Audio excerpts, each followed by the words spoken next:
Hello and welcome back to The Draw, a Fairway to Green podcast. I'm Nathan, one of your hosts.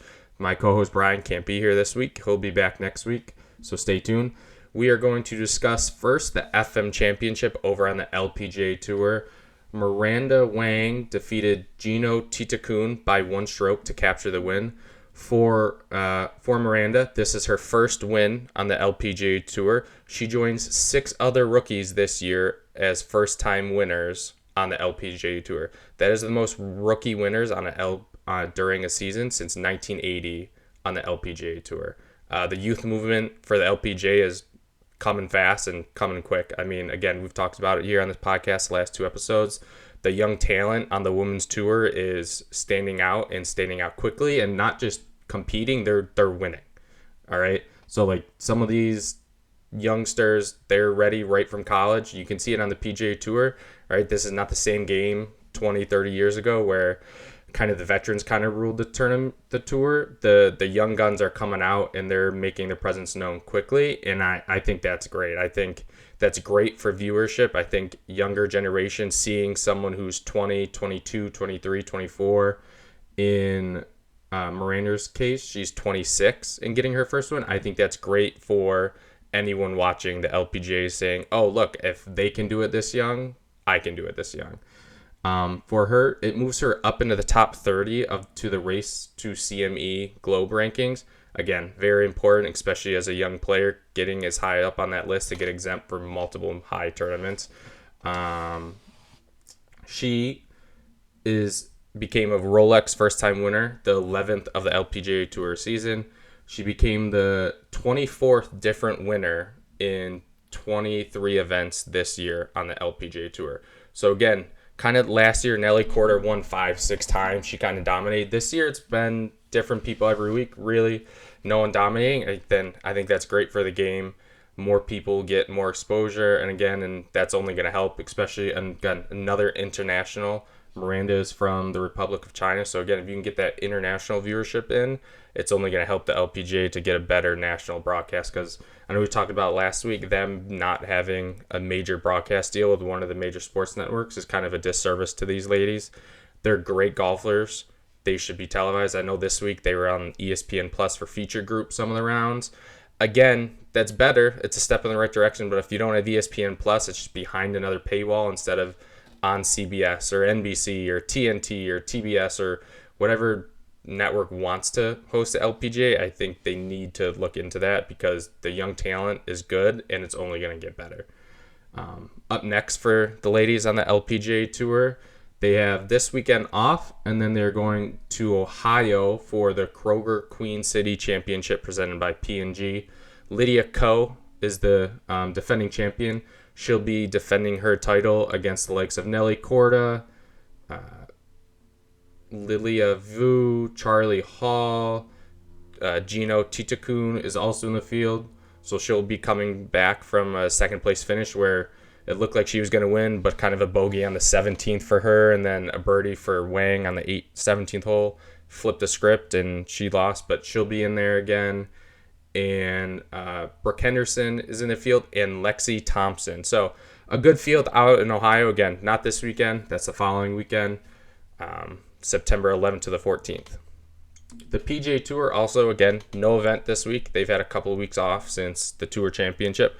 But, again, they do play September 11th to the 14th like the LPGA Tour does.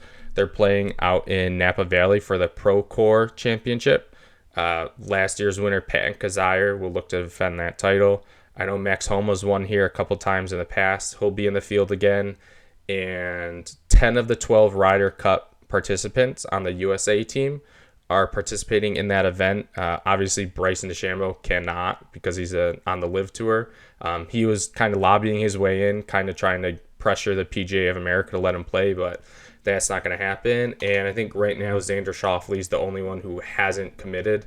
And again, he has till this weekend, I think Friday night, the 6th to commit. Wouldn't be shocked if he doesn't play, just to kind of get in that team bonding, but also coming off an injury this past year and kind of coming off a disappointing season. I wouldn't be shocked if he kind of just put the clubs down, rest, rehabbed, and got ready for Bethpage by not playing. Speaking of the Ryder Cup, last Monday, the Keegan Bradley picked his captain's picks. And then this past Monday, Luke Donald picked his. So we're going to start with Team Europe because theirs were a little more obvious. It came down to kind of one spot, maybe. We knew the six automatic picks were Tommy Fleetwood, Tyrrell Hatton, Rasmus Højgaard, Robert McIntyre, Rory McIlroy, and Justin Rose. Those were the 6 automatic qualifiers, leaving Luke Donald pick 6 guys. He chose Ludwig Åberg, Matt Fitzpatrick, Victor Hovland, Shane Lowry, John Rahm, and Sepp Straka. So they are bringing back 11 of the 12 players that won 2 years ago at Marquez Simone. The only difference is instead of Nikolai Højgaard, they're bringing his twin, Rasmus Højgaard. For all intents and purposes, it's the same 12 guys. Rasmus and Nikolai have similar style games. Rasmus was with his brother every step of the way at the Ryder Cup. He was kind of there as like a special assistant to the captain, just so Luke Donald wanted him there to get in the environment, and it paid off because he's now joining the team. The only kind of suspect picked was maybe some people are saying Sepp Straka. He hasn't really played well since his 2 wins early on the PGA Tour season. Some other Europeans were coming on hot. Harry Hall was a name floated out there a lot, but I mean, he said at the BMW Championship that he wasn't even fitted or hasn't been really talked to, which is shocking for as good of a putter he is and not being even considered. Aaron Rai, PGA Tour winner from last year, but he kind of faded down the playoffs. And then one who finished in the top 12 of the points list who didn't make it was Matt Wallace. Now, he was chosen. John Rahm, who was way down in points because playing on the LIV Tour, he was chosen ahead of Matt Wallace. Matt Wallace had a chance to kind of maybe steal a spot Sunday over on the DP World Tour. He was in the final group, and he just didn't play well Sunday. He ended up losing to, I think, Thurston Lawrence, ended up winning by 2 strokes over Matt Wallace. And afterwards, the reporters asked Matt Wallace about it, and he was choked up and very emotional. Had to fight back tears during his interview, saying, "I'm never going to give up on the Ryder Cup." So it's tough to see someone who, again, if he wins, does he make it? I don't know, but it only wouldn't make Luke Donald's choice harder. Again, this team is good. This team is deep. This team is very experienced. Only Rasmus Højgaard has never played in a Ryder Cup. All the other ones have played in at least one. Now, some of them only played in away or home Ryder Cups. So to play in away Ryder Cup is very different than playing at home. So we'll see how the likes of Åberg, Face, and Straka, who've never played in an away Ryder Cup, feel. But they have so many veteran guys. You can run McIlroy. You can run Fleetwood out there for 5 sessions. You'll put Rahm out there for 5 sessions. You'll probably put Hatton out there for 5 sessions, if not 4. So they have enough veteran leaderships where the younger guys can play. And some of the younger guys won't be afraid of the moment. They understand what it is. They understand that winning an away Ryder Cup is one of the toughest things to do in golf. And I think they'll be up to the challenge.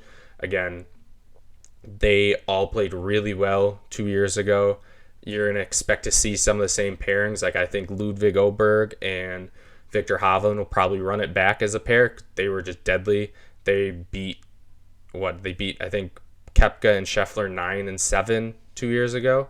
So I think that will be another pair that Luke Donald will run out. I think McIlroy and Fleetwood in alternate shot format will be another one that was really good 2 years ago that they'll continue.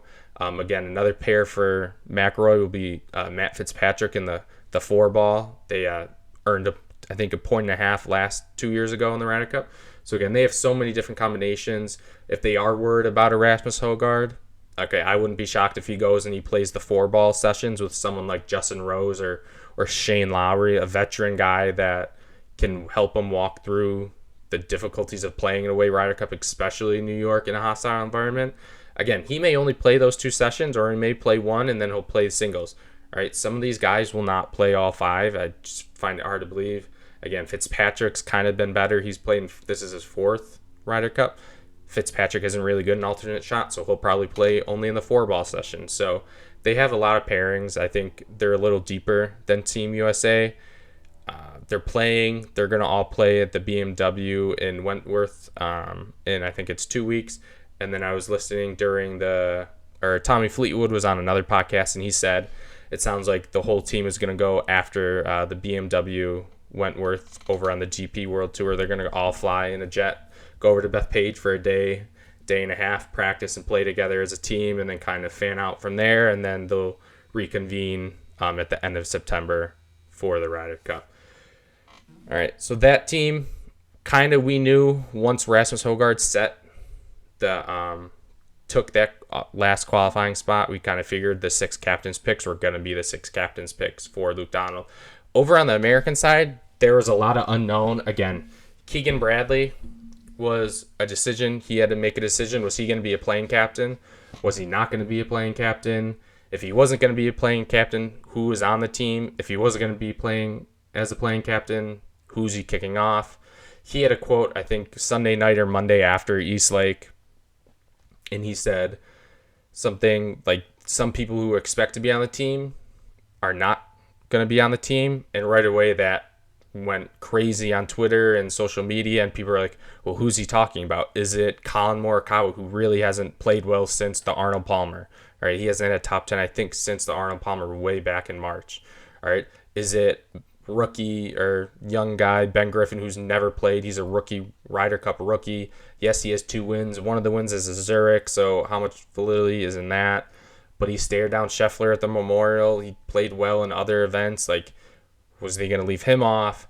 Was it someone like Patrick Cantlay? Can he leave Patrick Cantlay off, who was probably the Americans' best player over in Europe 2 years ago, and will get the fans fired up just because of who he is and how he acts? And yes, he's a slow play. He's boring. He's not that fiery, but for some reason the fans love him, and he seems to really irritate the European team. Was Bradley going to leave him off? It was. I thought Keegan should not be a playing captain. I understand he's probably one of the best 12 Americans right now. Heck, he's probably one of the best top 8 Americans right now. So does he deserve a spot on this Ryder Cup team? Yes. I think the PGA of America kind of screwed him over by making him a captain. I think the only reason he's the captain this year is because of the Netflix drama that happened when Zach Johnson 2 years ago called him and said he's taking Ricky Fowler and Jordan Spieth and Justin Thomas over Keegan Bradley, and then we got all the boys club talk of, oh, it's always the same guys, it's who they like, blah, blah. All right, Bradley should have been on that team, probably over Spieth and Ricky as captain's picks, and the PGA of America said, oh, you know what, we saw this, we feel bad for you, let's make you the captain. In reality, they shouldn't have made the captain. He won the Travelers, all right? He won the BMW Championship last year in Colorado. He is young still. He's not Zach Johnson's age. He's not Jim Furyk. He's not in his 50s. He's still 38, 39 years old.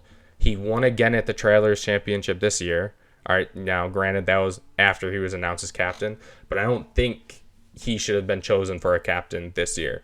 Now, do I think he should be a Ryder Cup captain? Yes, I think he's going to do great. I think his passion and energy for it is going to be great. And if you listen to the broadcast of the captain's picks, you heard Sam Burns and Justin Thomas say how much Keegan has communicated with him and how passionate he's about this event.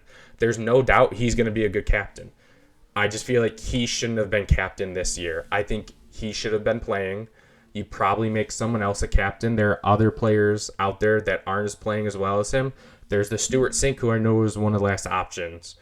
All right, yes, he's not the same guy as Keegan Bradley. He's not as fiery. He's kind of more boring, but he also won on tour in the last couple of years. He knows these young guys enough where I think he would have been a good captain and would have let Keegan play, and I think he would have thrived in a home Ryder Cup in Bethpage. I mean, he went to St. John's. He played college golf at Bethpage. The fact that he's not playing, I feel bad for him, and it's almost, I blame the PGA of America. It's not, he could have never picked himself as a playing captain. The responsibilities of the captain are so much greater than us fans know. There's so many things like, what do I want to put in the team room? What imaging am I putting in the team room? What clothing are we wearing this day? What pairings do I need to do? All right. If Justin Thomas isn't playing well in the Friday morning session, can he play in the Friday afternoon session? All right. If he's playing, he's got to do all of that and play. Now, people are going to say, well, he just doesn't play in the morning session. He captains in the morning session, and then he plays in the afternoon session. Fine. you can do that. Okay. When is he going to practice? When is he out on the putting green fixing his putting stroke? When is he practicing short game? If he has an bad iron day, when is he working on that? He doesn't have time to spend on the range for an hour and a half or an hour working out with his coach, with his caddy, like on this swing thought. He can't do that as the captain. He has too many other responsibilities because as soon as he's done playing, he's got to go in, he's got to talk with the assistant captains, and he's got to get the pairings ready for Saturday if it's a Friday night, or get them ready for Sunday morning single matches if it's Saturday night. I just think it would have been too hard for him to do. I commend him not picking himself. I think that shows great leadership in realizing, hey, my job is to be the captain of this team, and that's what I'm going to do best. And I think he's going to do great. And I think if they do well and they win, I think the PGA America kind of take a chapter out of the European book and make him captain again in 2 years for the Ryder Cup in Ireland. All right. Now, again, in 2 years, could we be having this discussion again after he wins another event or two in the next 2 years? Yes, we could. So maybe not. Maybe he turns the captaincy down again in 2 years because he wants to play.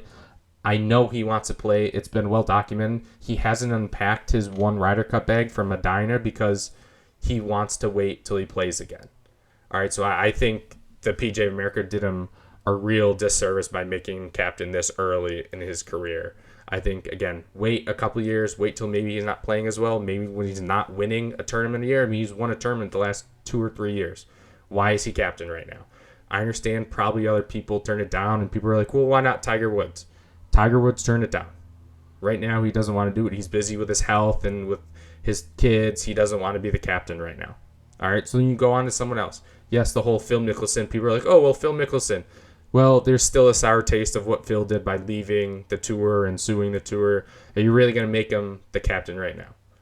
Maybe in a couple of years when things kind of settle, and maybe if there's ever an agreement reached between LIV and the PGA Tour, yeah, Phil Mickelson will probably be a captain one day.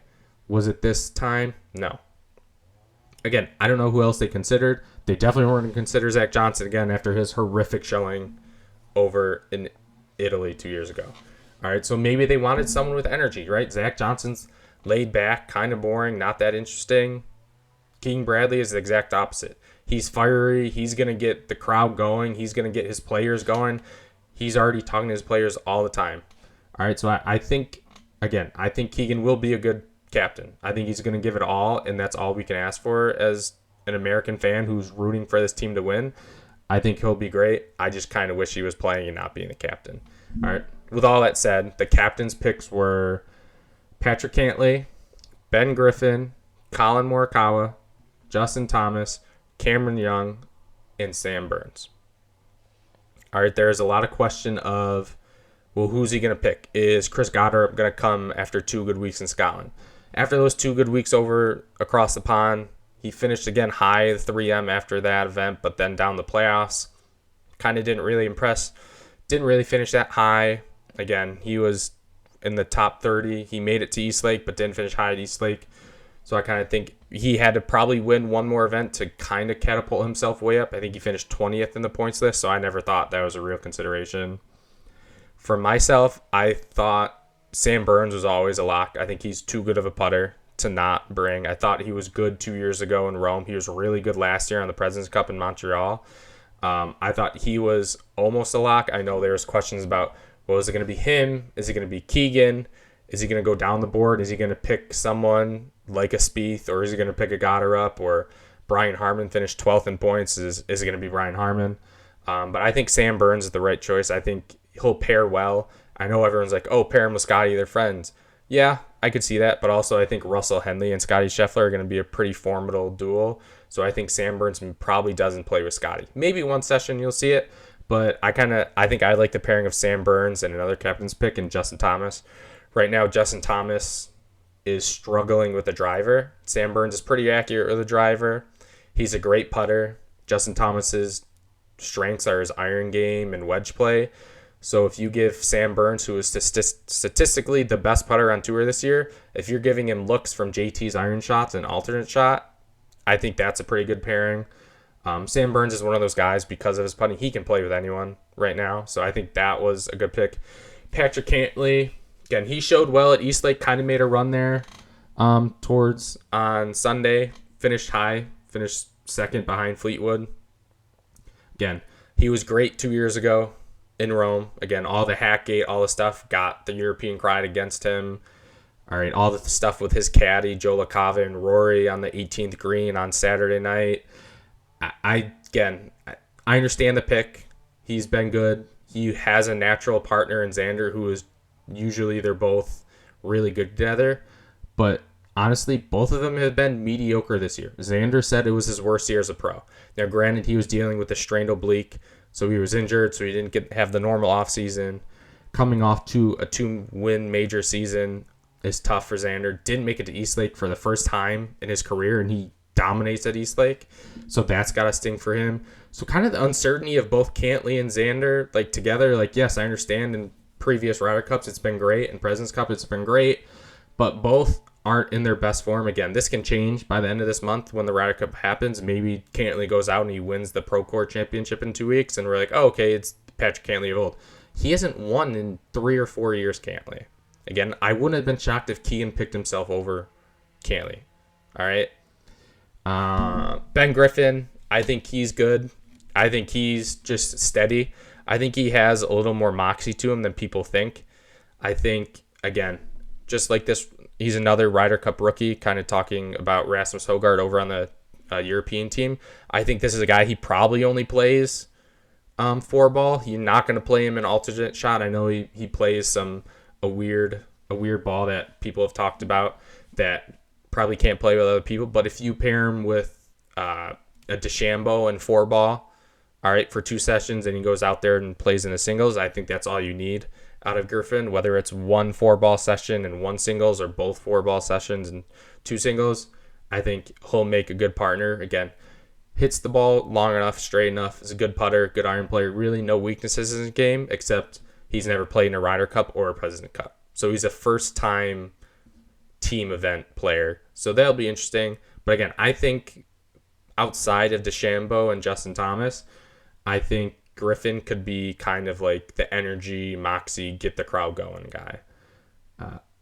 One of the other captain's picks are the final 2, Colin Morikawa, Cameron Young just won the Wyndham and then was great in the playoffs. I think he was 3rd behind Scotty and Fleetwood in scoring. I think those are the only 2 guys that beat him. So he's been on a roll the last 4 weeks. He's made for this course. He has the course record at Bethpage from when he won the New York State Amateur title. All right. He's from the area. He hits the ball a mile.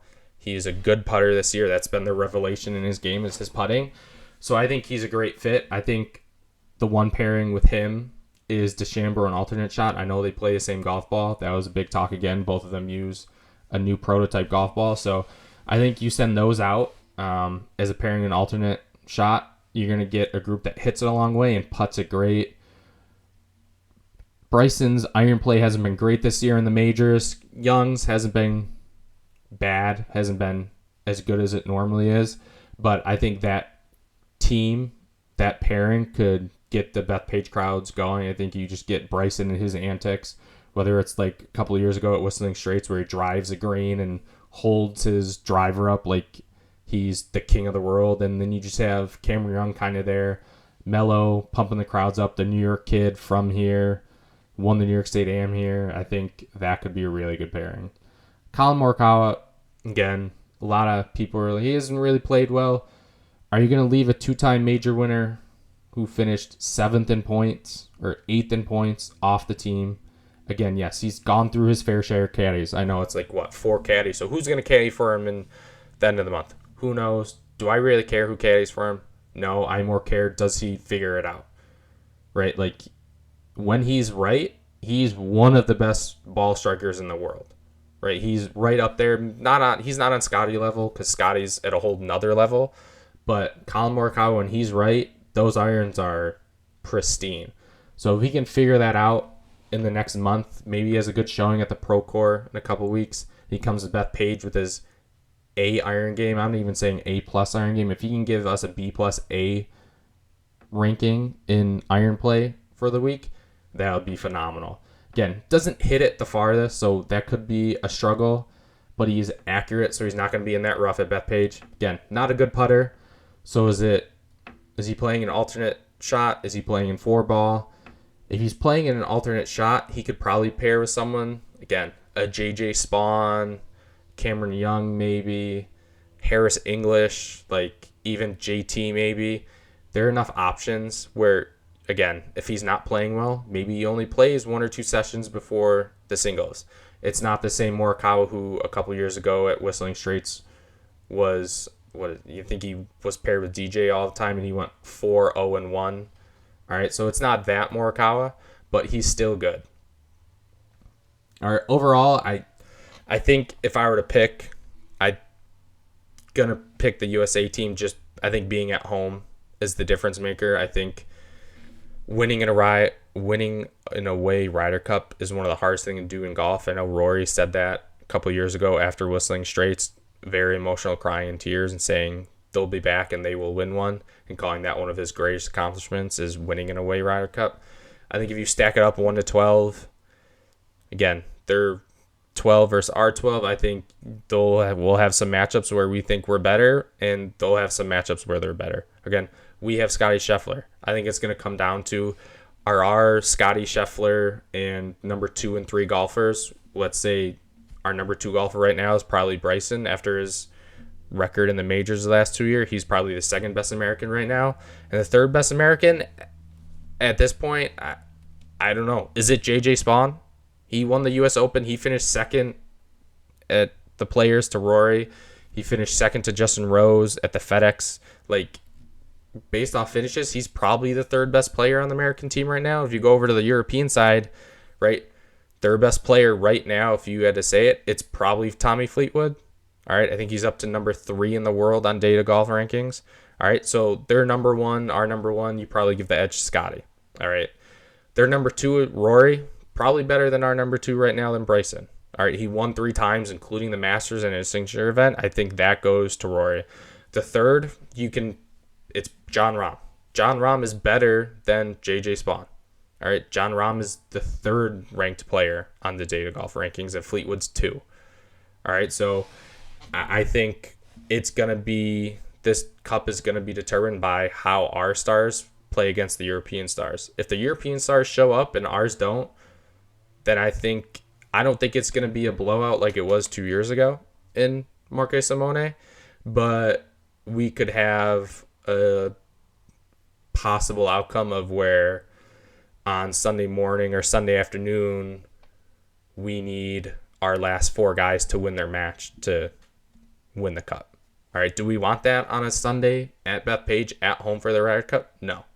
All right, but again, it really depends on how our starts. And Scotty was not good 2 years ago at Marco Simone. He was good in the President's Cup last year, but it's different stakes. He was good at Whistling Straits a couple years ago, but that was before he was Scotty Scheffler. Yeah, we all remember Scotty Scheffler taking down world number 1 Jon Rahm then.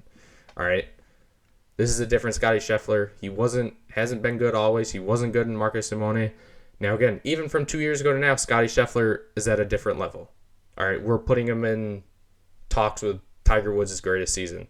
So I think Scotty needs to be Scotty, and we need Bryson to be like major Bryson. And if he's not, I don't know. Because after that, again, JJ Spawn's a great story. All right, he's not better than Jon Rahm. He's probably not better than Tyrrell Hatton. All right, Justin Rose just beat him. All right, so like, again, I think our depth down the list is better, but their top end talent is playing better right now, and that's the guys that win the cup, because those are the guys that are going to play 4 or 5 times. If Scotty goes and plays 5 times and he goes 1-3 or 1-2-2 or 2-2-1, that's fine, but that's not world number 1 quality. We need him to be like 4-0-1. All right, I'm not asking him to go undefeated. 5-0. I know that's hard. All right, but he needs to win a minimum of 3 points, if not 4, for us to really have a chance. And again, this can all change in a month. Again, we haven't even mentioned someone like Russell Henley, who has been great this year. All right, he's paired well with Scotty. Can that duo stay hot from last year's President's Cup and go 4-0 as a pairing and then get to singles matches, sure, that'd be great. Is that possible? I don't know, because I'm sure Scotty's going to be paired up against some of those tougher European teams. All right, these European pairings, they play with each other all the time. They do the scouting trips. It just means something different to the European guys. I mean, if you look at the captain's pick announcements, if you just look at the facial expressions of the Americans, they're all like business-like, thank you for picking me. I'm excited to be on the team.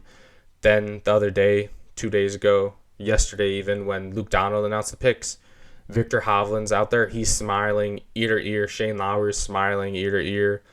Matt Fitzpatrick's smiling. All 6 of their captain's picks are smiling. All right, then we go into the backgrounds. All the American guys, boring backgrounds, right? With shades or blank walls, kind of very businessman-like, like they're on a Zoom call. They're Europeans. Again, this is nothing. This means nothing for the Cup, but they're at different places. Again, Shane Lowry's at the K Club in Ireland where the DP World Tour is. He's got an interesting background. All right, John Rahm has different things in his background. All right, again, like I said, Matt Wallace was crying last week after he just came in second. Second is not a bad finish. Second's a good finish on the DP World Tour. All right, he's crying because he knows he probably blew his little chance at making this year's Ryder Cup. All right. No American was crying after Eastlake or not making the playoffs or after the first playoff event because they blew their shot at the Ryder Cup. All right. It just, for some reason, the Americans do not get as into it, and it's not of an emotional event as it is for the European team. And that can mean the difference on winning in a away Ryder Cup. Again, the European team has the juice. They have the thought of, we want to win on an away soil. All right, there's no pressure on them. If they lose, they lose. Right? There's no pressure on them to win. It's not expected. They're not the betting favorites. The Americans are the betting favorites. Now, it's close. It's practically a toss-up, but all the pressure is on this American team. This American team cannot go out and perform like they did 2 years ago and get blown out at home, especially at Bethpage. All right, there's too much hype, too much excitement about this event that if the Americans go and blow it, I don't know. Do they blow it up and they go, you know what, we got to get rid of some of these guys and we go young? Is there another way to do it? Are we not picking the right guys? Do we need to find people that care more? I don't know what it is, but those are going to be the conversations if we come Sunday and the end of the month and Europe is retaining the Cup. I think that's where Keegan will do a really good job of firing his guys up and saying, like, we cannot lose this Ryder Cup. If we lose, it's going to be tough to show our faces for a while in the Long Island area at Bethpage. Heck, the U.S. Open's at Shinnecock next year. All right? The USA guys will hear that. All right? So I think it's really interesting. I think both teams are good. All right? I think their European team is maybe just a little better right now because of the relationships they have and the continuity they have from 2 years ago. All right? I think the USA team is good. We have Scotty Scheffler, who's been the best player in the world the last 2.5 years, 3 years. All right, we have Bryson DeChambeau, who's also one of the better players in the world. And then we have other world-class players that have been at the top of the game. Patrick Cantley's won a FedEx Cup. Justin Thomas has won a FedEx Cup. Xander Schauffele's won 2 majors.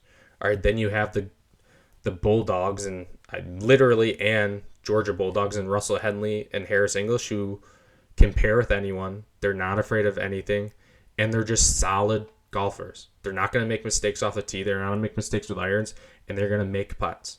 All right, someone like a Harris English at the end of the week, if we want the USA to win, he also needs to, like some of these guys you don't expect, they're going to need to win some matches, especially on Sunday.